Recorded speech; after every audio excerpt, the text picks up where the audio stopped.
اس طرح کی جو مجالس منعقد کی جاتی ہیں اس کے تو بہت سارے مقاصد ہوتے ہیں، لیکن بنیادی مقاصد 3 ہوتے ہیں جن کے لیے اس قبیل کی مجالس کا انعقاد ہوتا ہے۔ سب سے پہلے ایصال ثواب مقصود ہوتا ہے، جس کے لیے آپ اور آج میں جمع ہیں۔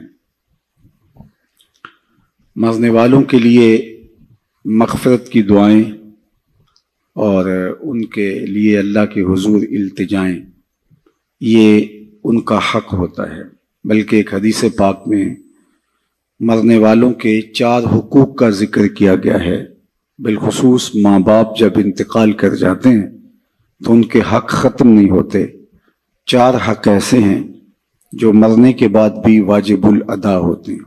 ان میں سے پہلا حق الصلاۃ علیہما، ان پر جنازہ پڑھنا ہے۔ انتقال کے بعد والدین کا اولاد کے ذمے عائد ہونے والا پہلا حق ان پر جنازہ پڑھنا ہے۔ تجہیز و تکفین، تدفین، یہ اس کے زمرے میں آتی ہے۔ خوش نصیب وہ اولاد ہے کہ جو اپنے ماں باپ کا جنازہ پڑھنے کی صلاحیت رکھتی ہے، اور خوش نصیب وہ والدین ہیں کہ جن کی اولادیں ان کا جنازہ باقاعدہ پڑھ سکتی ہیں۔ ورنہ کتنے لوگوں کو میں جانتا ہوں کہ جنہوں نے اپنے ماں باپ کا جنازہ نہیں پڑھا۔ آپ سوچ رہے ہوں گے کہ وہ ملک میں موجود نہیں ہوں گے، کہیں سفر پہ ہوں گے۔ نہیں، وہ موجود تھے، قبرستان میں گئے ہیں، لیکن کھڑے رہے ہیں، جنازہ نہیں پڑھا۔ کیا اس شخص سے بڑا کوئی بد نصیب ہو سکتا ہے کہ جس نے اپنی حقیقی ماں کا جنازہ نہیں پڑھا، اپنے حقیقی باپ کا جنازہ نہیں پڑھا، اور موجود بھی تھا؟ تو ایسے لوگوں کو آپ بھی جانتے ہیں۔ یہ وہ لوگ ہیں جنہیں جنازہ آتا نہیں ہوتا، اور وہ رسماً صف میں کھڑے ہوتے ہیں اور ماں باپ کا یہ حق ادا نہیں کر پاتے۔ اور اس سے بڑی محرومی اور کیا ہو سکتی ہے کہ انسان اپنے ماں باپ کے جنازے میں کھڑے ہو کر کے ان کا یہ حق بھی ادا نہ کر پائے۔ دوسرا حق ماں باپ کا جو اولاد کے ذمے عائد ہوتا ہے وہ ہے استغفار لہما، ان کے لیے بخشش کی دعائیں کرنا۔ زندگی کے اندر ماں باپ کی خدمت کے بہت سارے طریقے ہیں، ان کی خوشنودی حاصل کرنے کے بہت سارے ذرائع ہیں۔ آپ ان کے پاؤں دبا سکتے ہیں، انواع و اقسام کے پھل ان کو دے کر کے ان کی خوشنودی حاصل کر سکتے ہیں۔ ان کی خوشی کے جو بھی سامان ہیں آپ وہ کر سکتے ہیں۔ ان کے مزاج سے آشنائی کی وجہ سے آپ جانتے ہیں کہ یہ کن باتوں سے خوش ہوتے ہیں۔ لیکن جب انتقال کر جاتے ہیں تو پھر یہ سارے ذرائع ختم ہو جاتے ہیں۔ تو پھر ان کے لیے ان کی خوشنودی حاصل کرنے کے لیے دوسرا حق ماں باپ کا ان کے لیے استغفار کرنا ہے، کے لیے کثرت سے دعا۔ اللہ، بچپن میں میرے منہ سے نکلا تھا، امی مجھے رات کو ڈر لگتا ہے، کہتا ہے بوڑھا ہو گیا ہوں لیکن میری ماں اب بھی میرے بستر پہ پھونکے مار کے سوتی ہے کہ میرے بیٹے کو کہیں ڈر نہ لگ رہا ہو۔ اللہ اکبر۔ ہمارے ایک بہت بڑے ادیب گزرے ہیں، ان کی والدہ انتقال کر گئیں، تو انہوں نے ایک کالم لکھا تھا اس زمانے میں کہ ان پڑھ اور بوڑھی ماں کی یاد میں۔ وہ کہتے تھے کہ میری ماں پڑھی لکھی نہیں تھی لیکن میری یونیورسٹی وہی تھی، میرا کالج وہی تھا۔ اور پھر کہتے ہیں کہ اونچی مسندوں کے اوپر بیٹھنے کا وہ لطف کہاں جو ماں کے قدموں میں بیٹھنے کا سرور ہے، عالی نسب ہوٹلوں میں کھانا کھانے کا لطف کہاں جو چولہے پر بیٹھ کے ماں کے ہاتھوں سے پکی ہوئی چپاتیاں کھانے میں ملتا ہے۔ عالی جناب، حضرت صاحب، کیا کیا لقب دیے جاتے ہیں، نقیب حضرات اٹھا کے کہاں سے کہاں تک لے جاتے ہیں، لیکن ان لفظوں میں وہ چاشنی کہاں جو ماں کی زبان سے اوئے مٹھو اور اوئے ببلو میں رکھی گئی ہے۔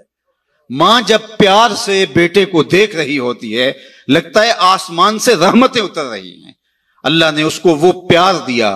میں اپنے دوستوں کو کہتا ہوں، یہ آج کل سڑکوں کے کناروں پر بڑے بڑے ترازو نصب کر دیے گئے ہیں، پورا کنٹینر تول لیا جاتا ہے، تو میں نے کہا آج تک کوئی ایسا ترازو ایجاد نہیں ہوا جس پر ماں کے پیار کو بھی تولا جا سکے۔ اللہ نے اس کو وہ محبت دی، وہ پیار دیا، وہ درک دیا، وہ درد دیا، اس کے اندر وہ احساس کی کائنات آباد کر دی جسے ممتا کے نام سے پکارا جاتا ہے۔ نعم البدل کیا، بدل بھی موجود نہیں۔ اللہ نے ماں کے روپ کے اندر اللہ اکبر وہ پیار رکھا ہے۔ ماں جب پیار سے ہاتھ اٹھا دے تو عرش سے بیٹے کے حصے کی دعائیں کھینچ کے لے آتی ہے، اور لازمی نہیں ہے کہ ماں رابعہ بصریہ ہو تو پھر ہی اس کی دعا قبول ہوتی ہے۔ لیپا پوتی کرتی ہوئی ماں اپنے گارے سے بھرے ہوئے ہاتھ بھی اٹھا دے، اللہ ان کو بھی خالی نہیں موڑتا۔ اللہ جل شانہ نے ماں کے سینے کے اندر اولاد کے لیے اتنا پیار رکھا ہے۔ اگر آپ کی توجہ ہو تو میں آپ سے کہنا چاہوں گا کہ ماں اولاد سے اتنا پیار کیوں کرتی ہے؟ دکھ جھیل لیتی ہے۔ غریب مائیں تو لوگوں کے گھروں کے برتن مانجنے سے بھی گریز نہیں کرتی۔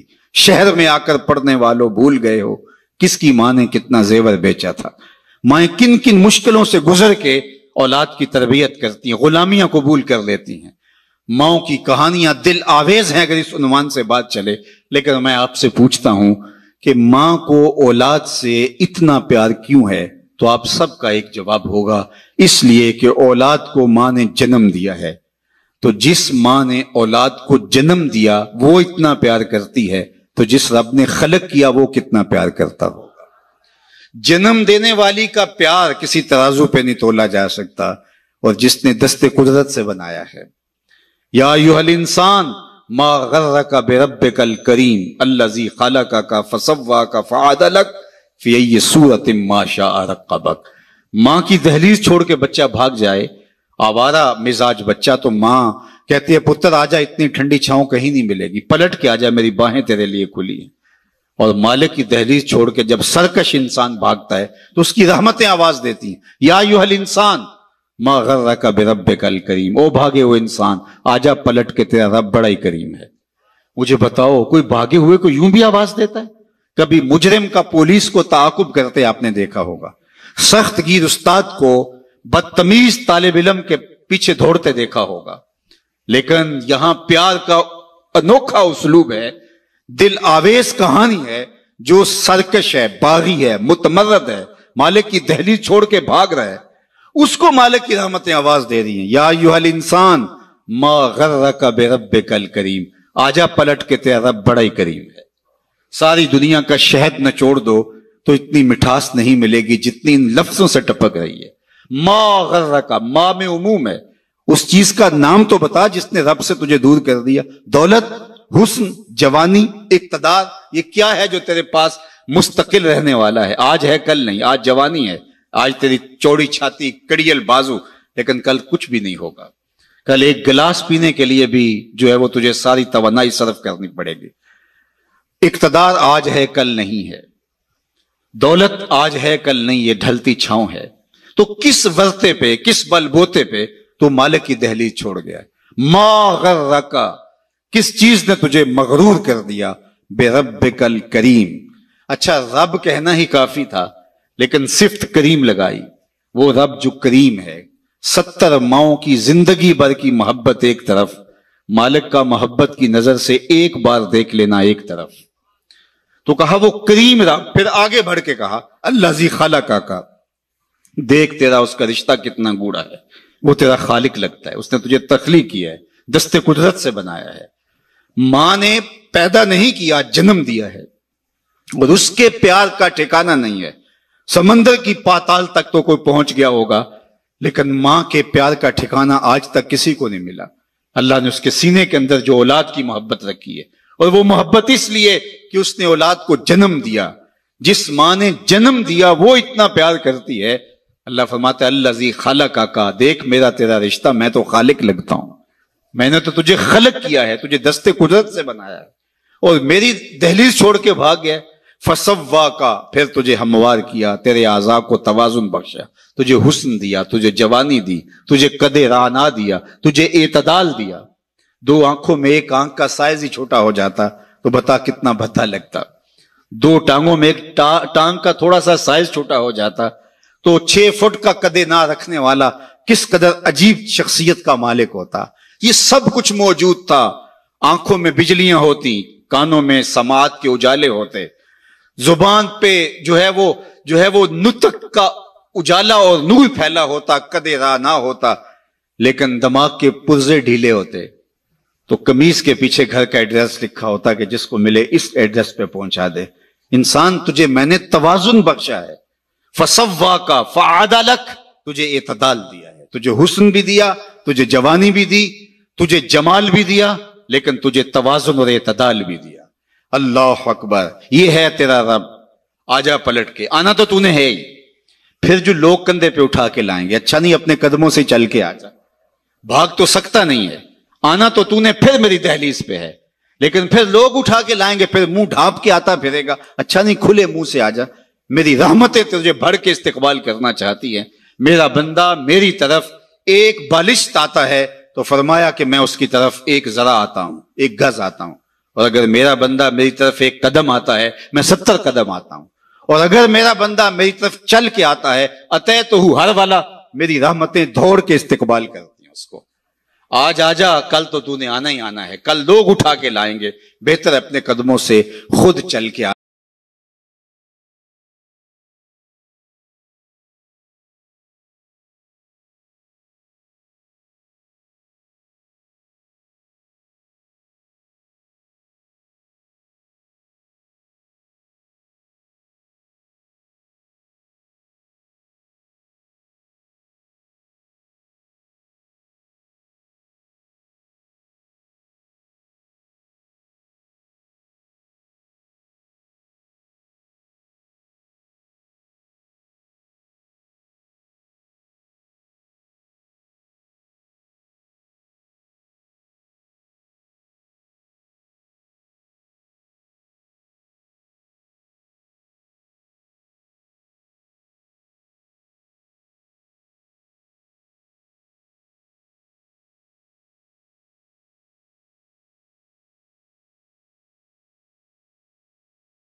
آج لے ان کی پناہ، آج مدد مانگ ان سے، کل قیامت کو نہ مانیں گے اگر مان گیا۔ آج کا پچھتاوا کل کی بہتری کا ضامن بن سکتا ہے۔ یہ تھوڑی زندگی ہے، یہ ٹوٹ کے بکھر جانے والا خواب ہے، کچھ نہیں ہے اس دنیا کی حقیقت۔ چیز دنیا ہے کیا؟ از خدا غافل بدن، یہ خدا سے غافل ہونے کا نام ہے۔ اللہ کی غفلت موت ہے۔ اپنے آپ کو اللہ کی دہلیز پہ رکھو، پھر یہ دنیا نہیں ہے۔ تمہارا کمائی کر کے لا کے بیوی کے منہ میں لقمہ رکھنا بھی دین کہلائے گا۔ بس اپنے دل کے قبلے کو درست کرنا ہے۔ یہ تھوڑا وقت ہے، زندگی ٹوٹ رہی ہے۔ ہم سمجھتے ہیں ہم بڑے ہو رہے ہیں، لیکن حقیقت میں ہم چھوٹے ہو رہے ہیں۔ جو قرآن نے کہا ان الانسان لفی خسر، بے شک انسان خسارے میں ہے۔ تو ایک بزرگ تھے، فرماتے مجھے سمجھ نہیں آتی تھی انسان خسارے میں کیسے ہے۔ میں سمرقند کے بازار سے گزر رہا تھا اور ایک آدمی پھٹے کے اوپر رکھ کے برف بیچ رہا تھا اور ساتھ آواز لگا رہا تھا۔ آج کل تو یہ پاپڑ بیچنے والے بھی آواز لگاتے ہیں، تو وہ پھٹے کے اوپر برف رکھ کے بیچ رہا تھا اور آواز لگا رہا تھا، اور آواز کیا تھی؟ ارحموا ارحموا علی من یذوب راس مالہ، او گزرنے والو میرے پہ ترس کھاؤ، میں ایسا تاجر ہوں جس کا راس المال پگھلتا جا رہا ہے۔ چونکہ برف ایک ایسا سودا ہے جو گاہک کا انتظار نہیں کرتا۔ آپ کوئی اور چیز بیچتے ہیں، کپڑا بیچتے ہیں، ہو سکتا ہے کل دوانے مہنگا ہو جائے۔ آپ پیٹرول بیچتے ہیں، آج نہیں بکری ہوئی، کل ہو سکتا ہے پڑا 10 روپے اوپر چلا جائے، آپ کروڑوں کے فائدے میں چلے جائیں۔ لیکن برف اگر مہنگی بھی ہو گئی تو کل برف ہی نہیں ہوگی۔ تو وہ پھٹے کے اوپر رکھ کے برف بیچ رہا تھا اور ساتھ آوازیں دے رہا تھا، ارحموا ارحموا علی من یذوب راس مالہ، آؤ میرے پہ ترس کھاؤ، مجھ سے برف کا ایک ٹکڑا لیتے جاؤ، میں ایسا تاجر ہوں جس کا راس المال پگھلتا جا رہا ہے۔ تو وہ کہتے ہیں میرے قدم رک گئے اور میں نے اس کو کہا مجھے ان الانسان لفی خسر کا ترجمہ سمجھ میں آ گیا۔ جس طرح تیری برف پگھلتی جا رہی ہے میری زندگی پگھلتی جا رہی ہے، تیری برف قطرہ قطرہ پگھل رہی ہے اور میری زندگی سانس سانس پگھل رہی ہے۔ اور اگر تو اس برف کو بھی بیچ لے تو اس کے بدلے میں درہم، دینار، غلہ، پارچہ جات کچھ لے لے تو تجھے 4 آنے بچ جائیں گے، اور میں ان سانسوں کے بدلے درود پڑھ لوں، ان سانسوں کے بدلے قیام کر لوں، کسی دکھی کے سر پہ ہاتھ رکھ دوں، کسی ضرورت مند کے کام آ جاؤں، سجدہ کر لوں ان سانسوں کے بدلے، تو یہ میری سانسیں کام آ جائیں گی، ورنہ تو سو کے بھی گزر جائیں گی، آوارگی میں بھی گزر جائیں گی۔ تو یہ سانسوں کی گنتی، سید علی المرتضی رضی اللہ تعالیٰ عنہ فرماتے ہیں یہ موت کی طرف اٹھتے ہوئے قدم ہے تمہارے سانس۔ کبھی آپ اشارے پہ رکے ہوں تو وہاں گنتی الٹی چل رہی ہوتی ہے، 60 سے 50 سے 20 سے نیچے آ رہی ہوتی ہے۔ گنتی جب الٹی چلتی ہے تو بہت جلد 0 پہ آ جاتی ہے، اور جب 0 پہ آ جاتی ہے تو پھر رکا نہیں جاتا۔ اللہ اکبر، یہ 60 سے 70 سے 50 سے یہ ماہ و سال کی گنتی الٹی چل رہی ہے۔ ہم سمجھتے ہیں ہم بڑے ہو رہے ہیں لیکن چھوٹے ہو رہے ہیں، اور جب 0 پہ آئے تو اسی کا نام تو موت ہے۔ پھر کوئی روک نہیں پائے گا، کوئی طاقت نہیں ہے کہ اس کو روک سکے۔ تم بروج مشیدہ مضبوط قلعوں میں بھی چلے جاؤ تو وہاں بھی تمہیں موت اچک لے گی آ کے، اس سے رستگارا نہیں، اس سے چھٹکارا نہیں۔ اقبال نے کہا تھا موت ہے ہنگامہ آرا کلزم خاموش میں، ڈوب جاتے ہیں سفینے موج کی آغوش میں۔ موت تمہیں پکڑ لیتی ہے، موت تمہیں مضبوط جو ہے وہ قلعوں کے اندر بھی اچک کے لے جاتی ہے۔ ایک مفکر نے کہا تھا کہ اگر موت سے چھٹکارا ممکن ہوتا تو میں اپنی ماں کو نہ مرنے دیتا، میں جو ہے وہ اپنی ماں کو نہ مرنے دیتا، میرا سب سے بڑا جو ہے وہ عظیم رشتہ تھا اگر موت سے بچانا کسی کو ممکن ہوتا۔ لیکن موت جو ہے وہ بہنوں سے بھائی اٹھا کے لے جاتی ہے، موت بھائیوں سے بہنیں اٹھا کے لے دیتی، ماں باپ سے ان کے لال چھین لیتی ہیں اور اولادوں سے ماں باپ چھین لیتی ہے۔ تو موت سے تو چھٹکارا نہیں ہے، موت سے تو بھاگ نہیں سکتے، فرار اختیار نہیں کر سکتے۔ تو پھر آئیے زندگی ایسے گزاریں کہ مرنے کے بعد بھی ایک خوشگوار زندگی ہمارا استقبال کرے۔ پھر موت تحفۃ المومن بن جاتی ہے، جو اللہ کے محبوب نے فرمایا تحفۃ المومن الموت۔ پھر موت ایک بھیانک منظر نہیں رہتا، موت پھر مومن کے لیے تحفہ بن جاتی ہے۔ بلال حبشی رضی اللہ تعالیٰ عنہ کا آخری وقت آتا ہے تو ان کی زوجہ سراہنے بیٹھی ہیں اور سانس ٹوٹنے لگتی ہے تو وہ کہتے ہیں واہ حزن ہو، ہائے افسوس میرا شوہر مجھ سے جدا ہو رہا ہے۔ تو بلال حبشی کی بھی سانسیں باقی تھی، آپ نے پلٹ کے کہا کیا بول رہی ہے؟ کہا آپ جدا ہو رہے ہیں تو یہ کہنا بنتا ہے میرا۔ کہا یہ نہ کہو، بلکہ کہو وا ترباہ غدن القا محمدن و اصحابہ، کہو مبارک ہو، میں تو اپنے آقا محمد عربی سے ملنے کے لیے جا رہا ہوں۔ پھر موت تحفہ بن جاتی ہے۔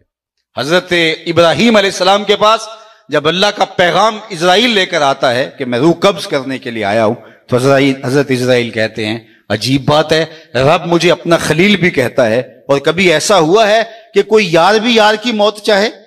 وہ مجھے اپنا خلیل، خلیل کہتے ہیں گوڑے یار کو، وہ مجھے خلیل کہتا ہے اور پھر تجھے بھیج دیا قبضے روح کے لیے، کوئی یار بھی یار کی موت چاہتا ہے؟ کہا میں تو حکم کا پابند ہوں۔